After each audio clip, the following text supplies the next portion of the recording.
The news কাউন্টার.এসে আপনাদের সঙ্গে আজকের প্রতিবেদনে। আপনারা দেখেছেন যে আজকের প্রতিবেদনের নাম সেই তো মল খসালি, তবে কেন লোক হাসালি। এর প্রেক্ষিতটা হচ্ছে, আপনারা খেয়াল করেছেন নিশ্চয়ই, সুপ্রিম কোর্টে রাজ্য সরকারের তরফে মাননীয় আইনজীবী কল্যাণ বন্দ্যোপাধ্যায় অবশেষে 1900 দাগি যে শিক্ষক তাদের তালিকা প্রকাশ্যে আনবার প্রতিশ্রুতি দিয়েছেন।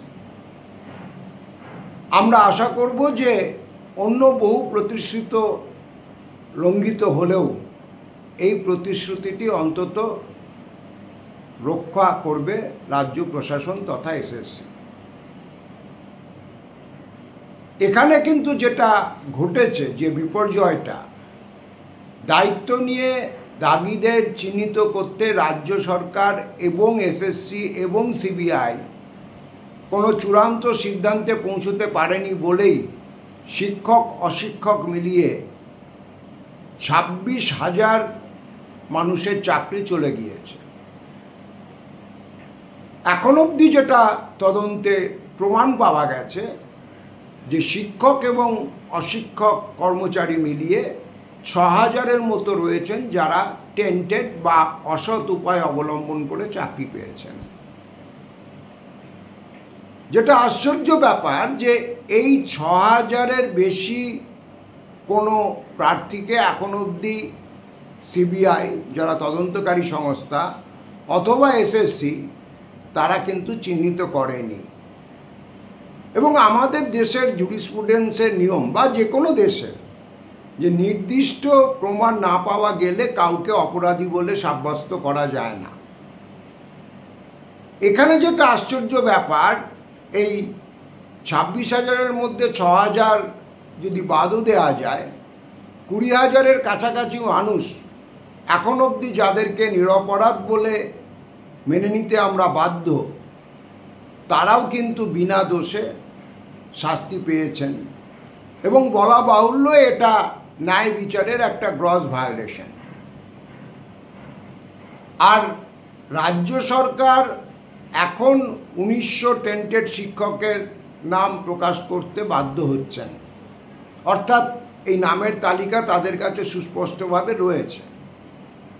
আমরা আশা করব যে শুধু শিক্ষক না, যারা টেন্টেড অশিক্ষক ছিলেন বা রয়েছেন তাদের তালিকাও প্রকাশ্যে আসবে। এখন আইনি লড়াইয়ে চূড়ান্ত ফয়সালা হয়ে গিয়েছে। এই 26,000-এর মধ্যে যারা নন টেন্টেড তারা চাকরি ফেরত পাবেন এমতো আশা কোথাও নেই। কিন্তু অন্তত সামাজিক যে অসম্মান, যে মানুষগুলো কোনো চাকরি ক্রয় বিক্রয়ের সঙ্গে যুক্ত নেই, মাথার ঘাম পায়ে ফেলে তাদের মেধার ভিত্তিতে সৎভাবে চাকরি জোগাড় করেছিলেন, তারা অন্তত প্রকাশ্যে বলতে পারবেন যে দাগিদের তালিকায় আমার নামটা অন্তত নেই। যারা এই মানসিক ক্লেশের মধ্যে দিয়ে যাচ্ছেন, এই অসম্মানের মধ্যে দিয়ে যাচ্ছেন, তারা অন্তত এটুকু বুঝতে পারবেন যে এই সামাজিক সম্মানটুকু ফেরত পাওয়ারও দাম কতটা।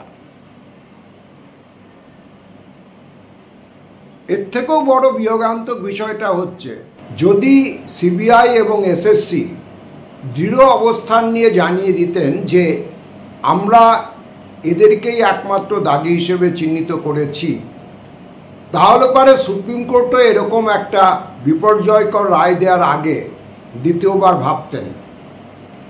এবং আরেকটু গোড়ার দিকে আমি যদি ফেরত যাই, অভিজিৎ গঙ্গোপাধ্যায় যাদেরকে দাগি হিসেবে চিহ্নিত করেছিলেন তার সংখ্যাও ছিল এই 6,000-এর কাছাকাছি। সুতরাং তখন যদি অভিজিৎ গঙ্গোপাধ্যায়ের রায়কে চ্যালেঞ্জ করে রাজ্য সরকার, ডিভিশন বেঞ্চ, সুপ্রিম কোর্ট, আবার ডিভিশন বেঞ্চ এই খেলাটার মধ্যে না ঢুকতেন এবং অভিজিৎ গঙ্গোপাধ্যায়ের রায়কে মান্যতা দিয়ে ব্যাপারটাকে সামলাতে পারতেন, তাহলে এই নিরপরাধ মানুষগুলো জীবনে সুপ্রিম কোর্টের রায়ের প্রেক্ষিতে এতটা বিপর্যয় নেমে আসতে পারত না।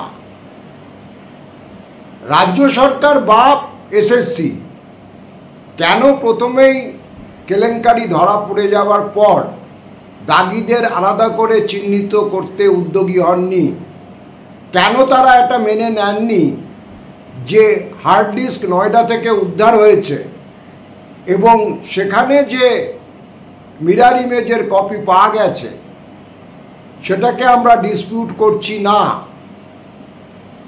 সেটা অনেকের কাছে একটা প্রশ্ন, যেটা অনেকে মনে করছেন আমাদের সর্বোচ্চ প্রশাসনকে কেউ এই পরামর্শ দিয়েছিল, যেহেতু একটা চালু প্র্যাকটিস রয়েছে, একজন নির্দেশও যেন সাজা না পায়, তার জায়গায় 1000 জন অপরাধী ছাড়া পাওয়া যাক, ক্ষতি নেই, তার উপর ভরসা করে তারা সম্ভবত অত্যন্ত সচেতনভাবে এই চাল এবং কাকর আলাদা করতে রাজি হননি।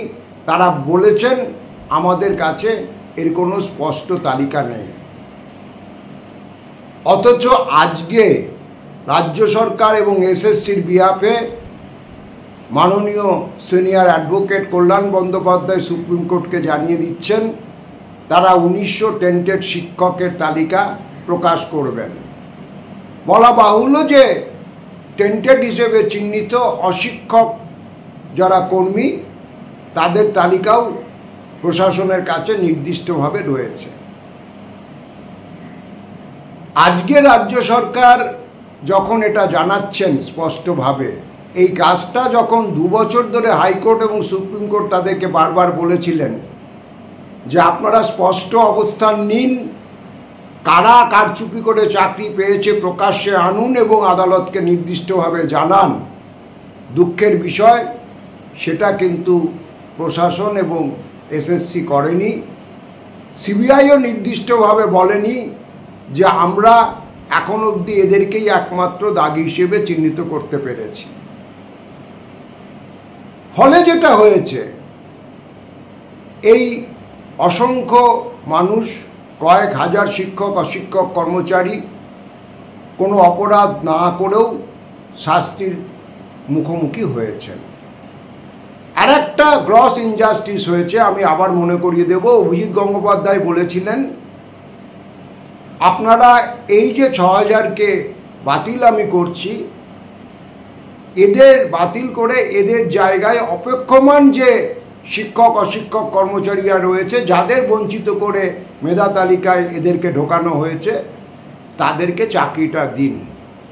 আপনাদের মনে থাকবে এই গোটা বিতর্কটা সামনে এসেছিল ওই বঞ্চিত চাকরি প্রার্থী শিক্ষক এবং অশিক্ষক তাদের ধারাবাহিক আন্দোলনের ধাক্কায়।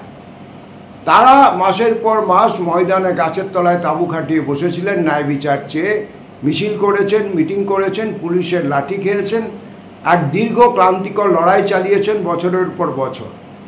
আমি জানি না ভারতবর্ষের কোথাও বঞ্চিত চাকরি প্রার্থীরা যারা যোগ্যতা এবং মেধা সত্ত্বেও বঞ্চিত হয়েছেন, তারা এত দীর্ঘ আন্দোলন টেনে নিয়ে গিয়েছেন, এরকম কোথাও কোনো নজির আছে কি না। কিন্তু সেই রায়ও শোনা হয়নি। আপনাদের আমি আগেই বললাম, রাজ্য সরকার সেই রায়কে চ্যালেঞ্জ করে একের পর এক উচ্চতর আদালতে গিয়েছেন।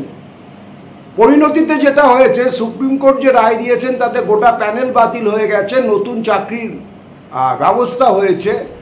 কিন্তু ওই যে মেধা তালিকায় থাকা ছেলেমেয়েরা বঞ্চিত হলো, বছরের পর বছর আন্দোলন চালালো, তাদের জন্য কিন্তু কোনো সুযোগ থাকলো না বাড়তি। তাদের মধ্যে যাদের বয়স আছে, এখন যাদের বয়স আছে, তারা একমাত্র এই চাকরি পরীক্ষায় অংশ নিতে পারবে। কারণ এখন যারা শিক্ষকতায় রয়েছেন তাদের বয়সের ক্ষেত্রে একটা ছাড় দেয়া হলেও ওই বঞ্চিত চাকরি প্রার্থীদের জন্য কিন্তু কোনো ছাড় দেয়া হয়নি। এটা আরও একটা বৃহত্তর ট্র্যাজেডি।